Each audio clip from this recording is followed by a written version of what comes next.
Bienvenue dans une nouvelle vidéo, je suis très content de vous retrouver aujourd'hui pour vous parler du DJI Flip. C'est le tout nouveau drone de chez DJI de moins de 250 grammes. Va sans doute révolutionner le monde du drone. Pourquoi? Parce qu'il a un nouveau design avec des nouveaux caractéristiques. Hop hop hop, je te vois venir toi. Ce drone là je l'ai acheté avec mon argent. Et c'est d'ailleurs pour ça que je suis en retard, parce que j'ai dû attendre sa sortie. Mais au moins tu auras mon avis objectif. En plus, attends la fin de la vidéo parce que je te donne la meilleure version pour acheter ce drone là. Il mélange le meilleur des deux mondes, c'est-à-dire le DJI Mini 4 Pro avec sa caméra juste ici, stabilisée sur 3 axes, et le DJI Neo qu'on pouvait voir, un drone un peu plus débutant, beaucoup moins cher, avec des protections d'hélice, où on avait d'autres fonctionnalités. On pourrait se dire que ce drone là mélange le meilleur des deux mondes, mais souvent quand on mélange deux drones, on a aussi beaucoup de désavantages. Et dans cette vidéo, on va se demander à qui va être destiné ce drone-là, qui est un peu particulier et qui commence à un prix de seulement 436 €. De prime abord, ce drone, moi, je le trouve génial. Pourquoi je le trouve génial? Parce que c'est une vraie remise en question de DJI avec ce nouveau design. DJI, ça fait plusieurs années qu'ils font la gamme des mini. C'est pour une question de loi. C'est plus simple d'avoir un drone de moins de 250 grammes. On est moins embêté, on peut l'utiliser dans plus de conditions et c'est plus facile, tout simplement. Mais seulement DJI, ça fait 4-5 ans qu'ils font cette gamme-là avec simplement des évolutions, aucune vraie révolution. On a des améliorations sur ces drones-là, on a des drones qui ont une meilleure qualité, qui volent plus longtemps, qui ont de l'active track, qui ont des capteurs d'obstacles, mais rien de plus. On n'a pas vraiment de changement de design qui nous permettrait d'avoir des drones différents qui pourraient correspondre à des utilisations différentes. Aujourd'hui, on a un vrai changement, une nouvelle conception de drone. Même s'il ressemble au DJI Neo, on a quand même un drone beaucoup plus évolué qui va nous permettre de faire de la vraie image, normalement, d'après DJI. Bon, même si c'est une vraie remise en question de DJI avec un nouveau drone, une nouvelle conception, moi, ce drone, il me pose beaucoup de questions. Est-ce qu'il est vraiment fait pour les débutants, comme DJI le dit dans ses vidéos de présentation, comme le dit sur son site internet, et comment il vend et il se positionne ce drone à seulement 439 € au départ, avec la radiocommande plus ce drone. Et je me pose aussi d'autres questions. Est-ce qu'il est vraiment fait pour les vlogueurs, influenceurs, créateurs, comme l'a dit DJI, avec toute cette nouvelle fonctionnalité et l'IA vraiment intégrée à l'intérieur du drone? On a la possibilité d'avoir des follow, d'avoir des mouvements du drone qui est fait tout seul. On peut même faire décoller le drone sans la radiocommande. Il va se piloter tout seul. On va pouvoir le faire décoller de la main et le faire atterrir sur notre main. Ça, c'est des fonctions intéressante, mais est-ce que dans la vie de tous les jours, est-ce que quand on va vouloir faire notre vidéo, on va l'utiliser comme ça? Moi, je me pose beaucoup de questions. Et enfin, j'ai une dernière question au niveau de la stabilité. J'ai commencé avec le Mavic Mini, j'ai eu le Mini 2, j'ai testé le Mini 3 Pro, le Mini 4 Pro. C'est des drones qui sont hyper intéressants parce que même s'ils sont très petits, moins de 250 grammes, moi, le Mini 2, je l'ai amené dans des endroits où il y avait beaucoup de vent, mais vraiment beaucoup avec des grosses rafales et j'ai jamais eu vraiment de soucis. Mais ce drone-là, le DJI Flip, il a des protections d'hélice qui peuvent faire une grosse prise au vent. Je me demande vraiment si on peut avoir une vraie image stabilisée comme on peut l'avoir sur la gamme des mini. Et j'ai vu pas mal de vidéos de youtubeurs où quand on faisait prendre un peu de hauteur à ce DJI Flip, on avait une image qui n'était pas très agréable à regarder avec des petits sauts d'image au niveau de la stabilisation et du gimbal. Alors c'était peut-être aussi pendant la phase test de ce drone là, il n'était pas sorti grand public, il n'y avait pas toutes les mises à jour. Donc moi aujourd'hui, ce que je vous propose, c'est de faire un gros test de ce drone là. Je vais tout tester à l'intérieur, que ça soit en vidéo, en photo, toutes les fonctions de follow, le capteur d'obstacles, tout ça on le teste dans cette vidéo. Et à la fin de cette vidéo, je vous dis si ce drone là il peut vous convenir et si il est vraiment intéressant comme le dit DJI sur son site et partout. Je ne veux pas m'attarder sur la partie des caractéristiques, mais il fallait quand même que je vous en parle. Ce DJI Flip, il fait 249 grammes, il est donc classé C0, bien mieux pour la législation. En plus de ça, il a un stockage interne de 2 Go, ça peut vraiment vous sauver la vie. Il a le capteur du Mini 4 Pro qui fait 1 sur 1,3 pouces, avec un angle de champ de 24 mm et une ouverture à f 1.7. Au niveau des photos, il fait du 12 et du 45 millions de pixels en JPEG et en RAW. Pour la vidéo, il fait de la 4K à 100 images par seconde en 150 mégabits seconde. Moi, j'ai pas réussi à trouver la 4K 100 images par seconde, mais j'ai par contre trouvé la 1080p à 100 images par seconde. Regardez ce que ça donne. C'est pas extraordinaire, mais ça vaut le coup d'exister. Au niveau des profils colorimétriques, on a le mode normal de DJI avec des couleurs classiques, mais on a aussi du D-Log M qui peut nous servir à aller un peu plus loin sur la colorimétrie. Sa caméra est stabilisée sur 3 axes axe et on a même de la détection d'obstacles à l'avant. Enfin, il a une transmission en O4, donc aucun souci au niveau de la transmission entre le drone et la radiocommande. On a un temps de vol d'annoncé de 31 minutes. En réalité, on est plus autour des 25 minutes.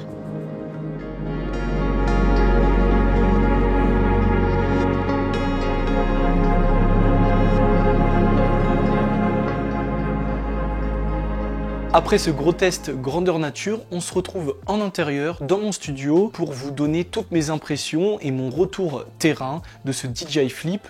J'ai analysé, regardé toutes les images et j'ai beaucoup de choses à vous dire. Le gros point positif de ce drone, c'est la possibilité de l'utiliser sans radiocommande. Pour moi, c'est un truc hyper important. Souvent, je suis à des moments, que ce soit en famille, en balade, où j'ai mon drone, mais j'ai un peu la flemme de le sortir, de l'allumer, de sortir ma radiocommande, de mettre mon iPhone dessus. Ça prend toujours plus de temps que ce drone là, ce DJI Flip, on a simplement à l'ouvrir, il va s'allumer tout seul. À partir de ce moment là, on a un petit bouton sur le côté, on va choisir le mode de vol qu'on souhaite, que ça soit un circle, un follow, etc. On a plein de possibilités. Il va décoller tout seul en appuyant sur le bouton, il va faire son petit tour où il va nous suivre et ensuite on n'a plus qu'à tendre la main et il va ratterrir sur nous.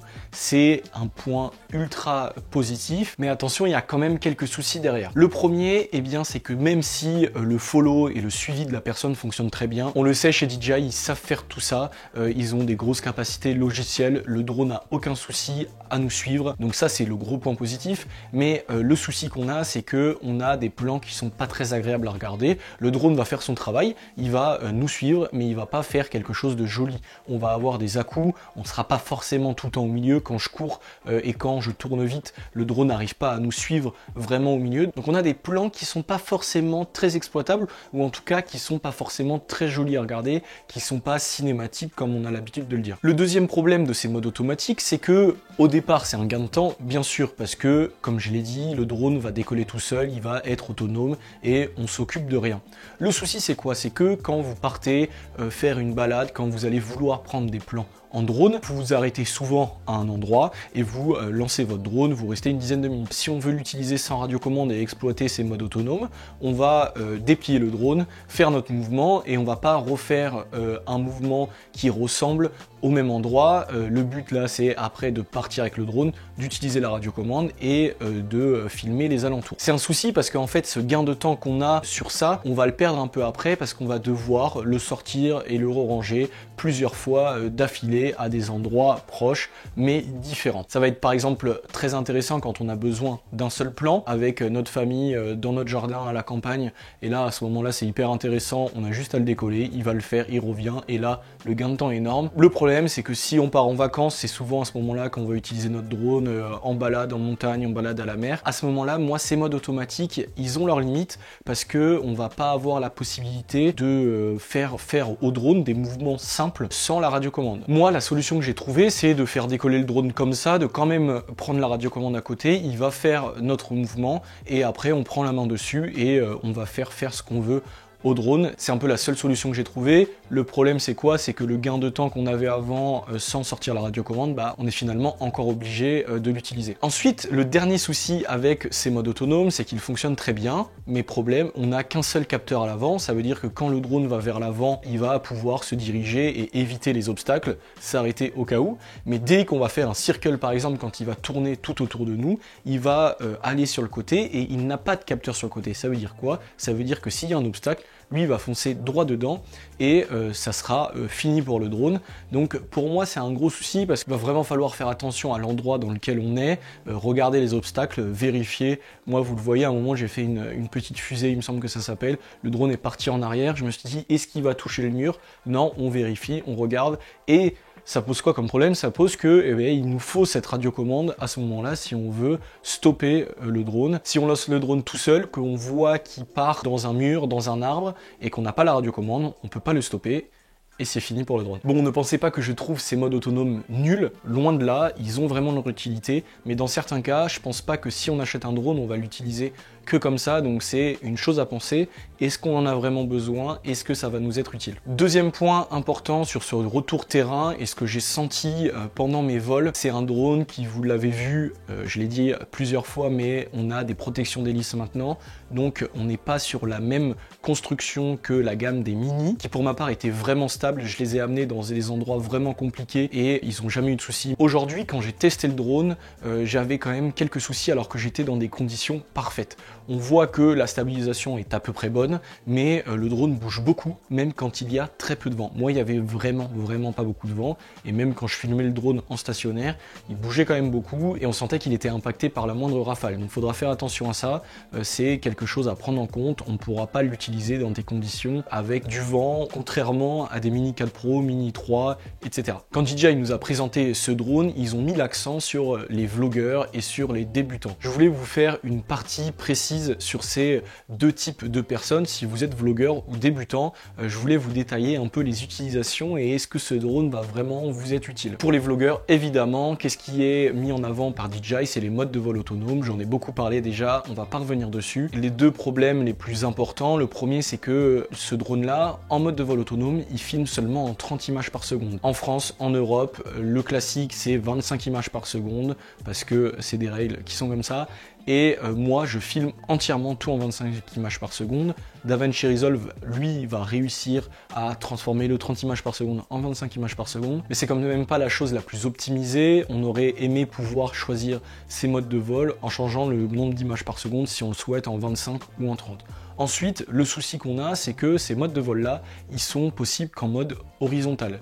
Ou alors, je n'ai pas réussi, je n'ai pas trouvé, j'ai cherché, j'ai pas réussi à mettre ces modes de vol autonomes en mode vertical, à part si on a la radiocommande, évidemment, et qu'on va venir faire notre follow après. Mais si on veut faire décoller le drone en mode de vol autonome et que le drone va faire son petit mouvement qu'on lui a demandé, on va sortir avec une vidéo horizontale. On peut pas le changer ça, et pour des vlogueurs qui souvent c'est pour Instagram plus YouTube ou TikTok, on va avoir besoin d'un format horizontal, mais aussi d'un format vertical. Et ça, on n'a pas la possibilité de le faire, et pour moi, c'est vraiment un problème. D'ailleurs, DJI nous a vendu ce DJI Flip ayant exactement la même caméra que le Mini 4 Pro, un drone mini, mais quand même haut de gamme et pas donné, ce qui est quand même une bonne chose. Mais la précision qu'il faut le faire, c'est que le DJI Flip n'a pas la possibilité d'avoir la gimbal qui se met en mode vertical, elle va rester en horizontal. Un souci pour les vlogueurs, c'est pour ça qu'ils ont mis en place un crop dans l'image, dans le capteur 4 tiers qui nous rend quelque chose en 2,7K. J'ai été étonné de ce résultat-là, je vous le dis un peu après la qualité d'image, mais si vous voulez en savoir plus, sur mon compte Instagram, Maxici, j'ai fait un réel en mélangeant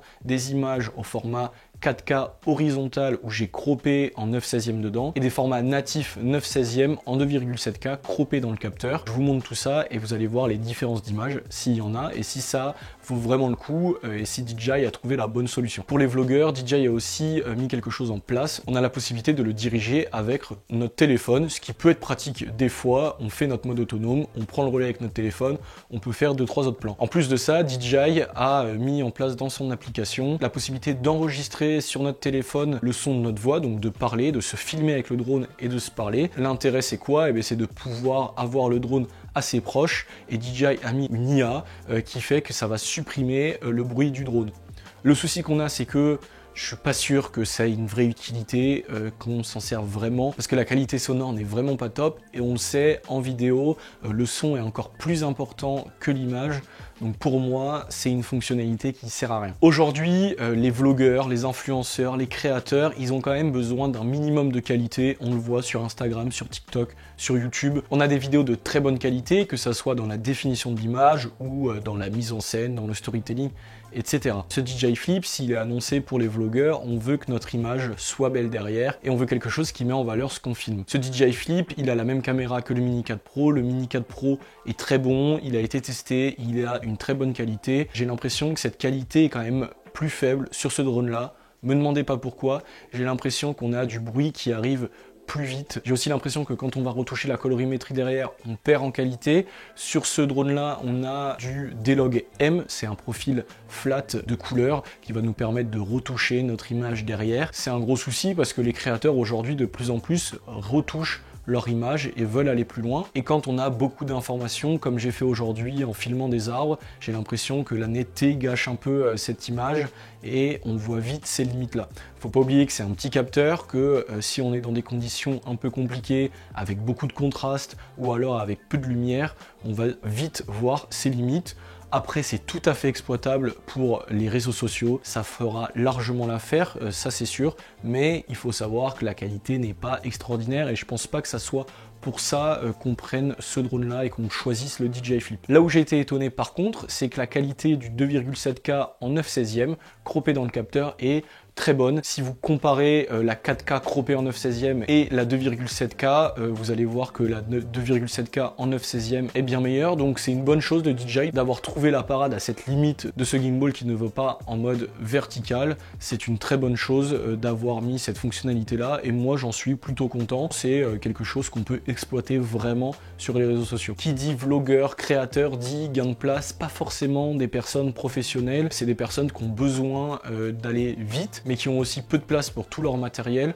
Ce drone-là, même s'il est léger, il est aussi peu compact, contrairement à la gamme des Mini, comme le Mini 4 Pro. On a un drone qui est quand même plus gros, plié, et qui se mettra moins facilement dans une poche. Il faudra plutôt utiliser une petite sacoche ou un sac à dos. Depuis le début de cette vidéo, je vous ai donné mon ressenti, je vous ai donné toutes les caractéristiques de ce drone, je vous ai aussi donné ce que je pensais de ce drone sur le terrain, mais aussi la qualité de ses images. Mais maintenant, je vais vous donner le point le plus important, est-ce qu'il est vraiment fait pour les débutants? Et c'est un grand oui, ce drone, il est vraiment fait pour les débutants. Alors attention, il n'est pas parfait, mais pour moi, c'est le drone le plus adapté à quelqu'un qui veut débuter et qui n'a jamais eu de drone. Pourquoi ce drone, il est adapté? Eh bien, premièrement, parce que il est moins dangereux que les autres. Quand je pars en vacances avec des amis ou de la famille, souvent on me dit « Max, est-ce que je peux tester ton drone ?» Bien sûr, on fait attention, on se met dans un endroit qui est propice à ça, mais j'ai toujours peur avec les hélices qui tournent, qu'il se passe un accident, on sait jamais, la personne perd le contrôle et ça peut vite faire mal, on peut se couper les doigts, les mains, la tête, faut faire vraiment attention. L'avantage avec ce drone là, c'est que même si on est débutant, qu'on fait une bêtise et qu'on prend le drone malencontreusement, on a ces protections d'hélice qui nous protègent vraiment. Et même moi qui suis habitué à utiliser un drone, je me suis vraiment senti bien avec ce drone là, j'avais pas peur de le prendre, de le faire atterrir sur ma main, de le faire décoller sur ma main, et ça c'est le gros point positif pour moi et c'est une des choses les plus importantes. Ensuite, c'est un drone qui est un peu plus costaud. Souvent quand on est débutant, on peut vite faire des bêtises, moi ça m'est arrivé au début, on se rend pas compte de la distance, on va foncer dans un mur, dans un arbre, et ce drone là, s'il tombe, il est quand même moins propice à casser que la gamme des Mini, donc c'est quand même une chose importante. Si vous savez que vous êtes un peu maladroit, ce drone là, il peut quand même un peu vous sauver la vie. Le point important aussi, c'est que le gimbal est placé derrière les protections d'hélice, ça veut dire que si vous tapez vers l'avant, c'est les protections d'hélice qui vont prendre et pas la gimbal, sachant que c'est la chose la plus fragile sur le drone et c'est quand même la partie la plus importante. Je vous ai donné l'entièreté des caractéristiques de ce drone là et vous voyez qu'il est vraiment fait pour les débutants parce qu'il a une bonne qualité d'image, parce qu'il a un temps de vol qui est intéressant, il a la possibilité d'avoir des modes de vol autonomes, mais on peut aussi l'utiliser manuellement et on peut s'entraîner avec ce drone là. Et en plus, il est quand même assez robuste et il reste léger. Et la chose la plus importante, c'est quand même le tarif. Il est à un tarif qui est quand même assez faible par rapport à l'ensemble des drones. On est à 439 € de base. Le drone avec une batterie et la radiocommande de base sans l'écran, pour moi c'est hyper intéressant, mais attendez quand même avant de l'acheter, ne l'achetez pas tout de suite, parce que juste après je vais vous donner pour moi la meilleure solution et le tarif auquel il est le plus intéressant. Bon, c'est bien de savoir si notre drone il est efficace, s'il vole bien, s'il a des modes autonomes, mais on a toujours le même souci à la fin, c'est le prix. Quand il faut passer à la caisse et qu'il faut donner l'argent, ça peut être un gros problème. Ce drone-là, le DJI Flip, il est quand même intéressant, mais attention dans certains cas. Déjà, si vous avez tout ce qui est de la gamme des Mini, en fait, si vous avez déjà un drone à part le DJI Neo, je pense pas que ça vaille le coup. C'est un drone qui est quand même moins bon ou alors équivalent à la gamme des Mini, donc aucun intérêt. Par contre, si vous avez un DJI Neo, vous allez vraiment voir la différence, ou alors si vous n'avez pas de drone, c'est une bonne entrée en matière. C'est un drone qui est adapté aux débutants et on pourra même évoluer un peu plus. Ensuite, Ensuite, si vous n'avez pas encore de drone ou alors que vous avez que le DJI Neo, vous vous dites bon, maintenant je veux savoir le prix. Pour moi, il y a une seule solution dans laquelle il est intéressant, c'est si on prend le drone de base avec une batterie en plus. Si on prend le drone de base, c'est-à-dire à 439 € plus une batterie, le drone nous revient à peu près 500 €, ce qui est quand même pour une technologie comme ça très intéressant. C'est un drone qui reste abordable et avec une très bonne qualité. On a aussi la possibilité de l'acheter avec le pack Fly More Combo, c'est-à-dire avec le drone plus la radiocommande avec l'écran et 3 batteries et des accessoires. C'est intéressant, mais le problème c'est qu'il est à 779 € et à 799 €. On a le Mini 4 Pro et pour moi ça vaut pas le coup. Si vous avez un budget aux alentours de 800 €, vaut mieux prendre le Mini 4 Pro avec une batterie en plus, ça vous reviendra à peu près à 850 €. Là, ça vaut le coup. À seulement 70 € d'écart, on a quand même des grosses différences sur ces deux drones-là. Et pour moi, la seule solution, comme je vous l'ai dit, c'est vraiment d'acheter le drone de base avec une batterie. Bon, vous l'avez vu, ce DJI Flip, c'est un drone un peu particulier parce qu'il a une nouvelle construction, c'est une nouvelle vision du drone en général. Et c'est une bonne chose parce qu'on a des modes autonomes qui arrivent avec de l'intelligence artificielle, c'est très bien. Mais attention, on est quand même très loin d'avoir un drone qu'on peut piloter sans radiocommande, en totale autonomie. Pour moi, il faudra toujours la radiocommande et DJI a encore beaucoup de boulot sur tout ce qui est capacité de vol intelligente et de pouvoir utiliser le drone en totale autonomie.